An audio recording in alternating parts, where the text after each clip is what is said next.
மன அழுத்தம் வேண்டாமே. Praise the Lord. நாங்கள் எப்பக்கத்திலும் நெருக்கப்பட்டும் ஒடுங்கி போகிறதில்லை. கலக்கம் அடைந்தும் நாங்கள் மனம் முறிவடைகிறதில்லை.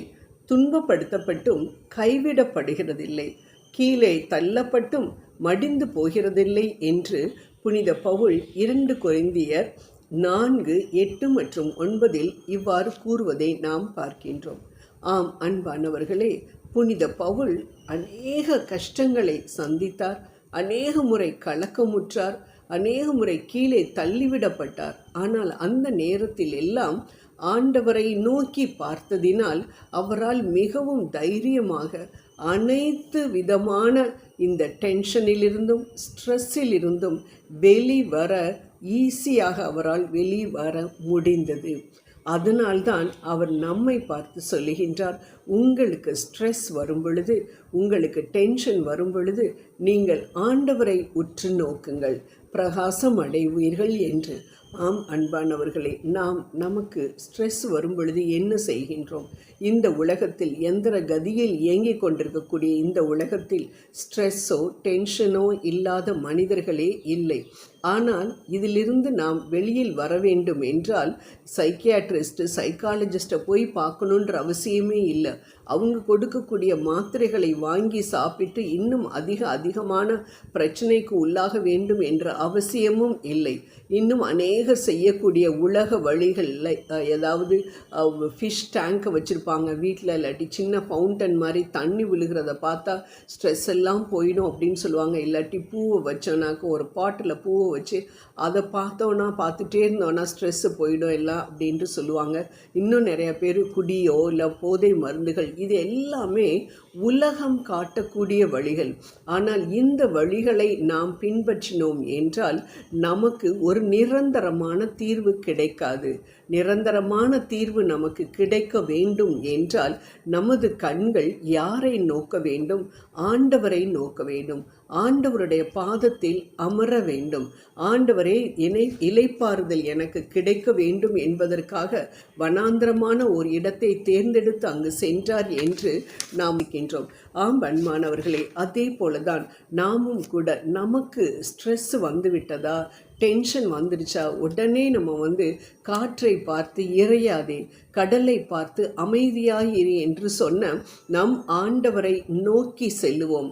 இயேசு எப்படி வனாந்தரமான இடத்திற்கு சென்று இளைப்பாறுதலை தேடினாரோ அதே போல நாமும் கூட நமது ஜெப அறையிலோ இல்லாட்டி நாம் இருக்கக்கூடிய இடத்தில் முழந்தால் படியிட்டு, ஆண்டவரே, நீர் எனக்கு வேண்டும், உமது சந்நிதானம் தான் எனக்கு இளைப்பாறுதல் கொடுக்கக்கூடிய இடம் என்று சொல்லி அவரை நம்பி அவரை நோக்கி நாம் பார்த்தோம் என்றால் நிச்சயம் நமக்கு இந்த டென்ஷனிலிருந்து விடுதலை கிடைக்கும் என்பதில் சந்தேகமே இல்லை. அன்பானவர்களே, கண்டிப்பாக உணர வேண்டிய காரியம் என்னவென்றால், எனது ஸ்ட்ரெஸ் ரிலீவர் இயேசு மட்டும்தான்.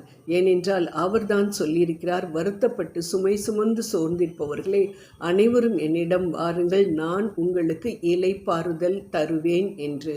ஆம், ரெஸ்ட் எடுக்கும் பொழுது பிரெயின் ரொம்ப காமாக இருக்கின்றதினால் நமக்கு எந்தவித டென்ஷனும் ஸ்ட்ரெஸ்ஸும் இருக்காது.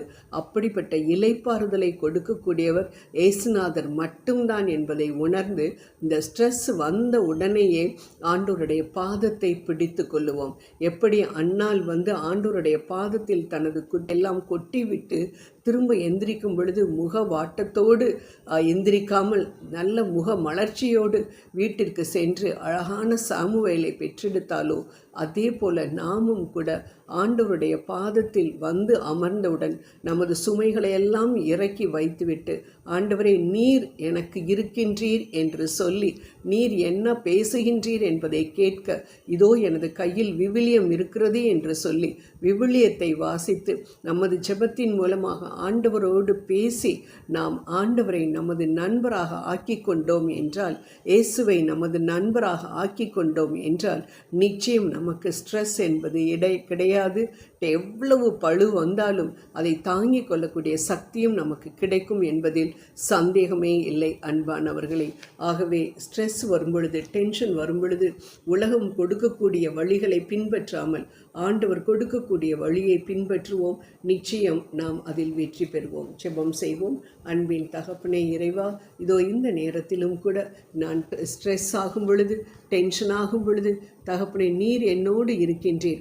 இந்த ஸ்ட்ரெஸ்ஸும் டென்ஷனும் எனக்கு எல்லாவித பிரச்சனைகளையும் கொண்டு வரும், எனக்கு வியாதியையும் கொண்டு வரும் என்பதை நான் நினைத்து, அப்பா இதோ அது என்னை உம்மது அன்பிலிருந்து பிரித்துவிடும் என்பதையும் நினைத்து, அதை போக்கக்கூடிய மருந்து நீர் ஒருவர்தான் என்று நினைத்து உம்மிடம் நான் வரத்தக்க வகையில் எனக்கு ஒரு நல்ல மனதை நீர் எனக்கு கொடுக்க வேண்டும் என்று உம்மை கெஞ்சி மன்றாடுகின்றேன். ஆமேன், ஆமேன், ஆமேன்.